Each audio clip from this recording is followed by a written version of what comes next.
সর্বরী আরেকটি নতুন রেসিপির সঙ্গে আজকে নিয়ে চলে এসেছি গোটা গোটা শিমের রেসিপি।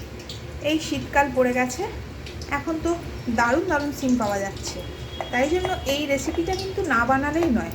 শিম দিয়ে তাই এই রেসিপিটা আমি আজকে বানাবো। কাঁচা লঙ্কা, কালো জিরে, সরষের তেলে ফোড়ন দিয়ে শিম দিয়ে দিচ্ছি। খুব ভালো করে নুন হলুদ দিয়ে ভেজে নেব। পরিমাণ মতো নুন আর হলুদ দিয়ে দেবো। হলুদ দিয়ে দিয়েছি, ভালো করে নাড়াচাড়া করে ঢেকে ভাজবো। মিক্সি জারের মধ্যে আমি সর্ষে, তার সঙ্গে নিয়েছি 4-5টা কাঁচা লঙ্কা, 2 কোয়া রসুন আর কিছুটা পরিমাণ নারকেল দিয়ে খুব ভালো করে বেটে রেখেছি। এখন আমি দেবো এতে কয়েক গুঁড়া চিনি। ইচ্ছে করলে আপনারা এটা স্কিপও করতে পারেন যারা মিষ্টি পছন্দ করেন না, তবে শিমটা একটু মিষ্টি মিষ্টি লাগলে ভালো লাগে। শিমগুলোর কালার চেঞ্জ হয়ে আসছে, আর একটু ভাজা হলেই আমি এই মশলাটা দিয়ে এবার কষাবো। শিম একদম ভাজা হয়ে গেছে, এখন আমি দিয়ে দেবো বেটে রাখা মশলা।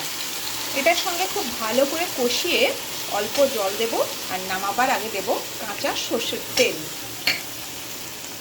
আপনারা ইচ্ছে করলে এর সঙ্গে পোস্তও বেটে দিতে পারেন, কিন্তু আমার এই সর্ষে বাটার ঝাঁঝালো গন্ধটা পছন্দ, তাই জন্য আমি পোস্তটা ইউজ করলাম না।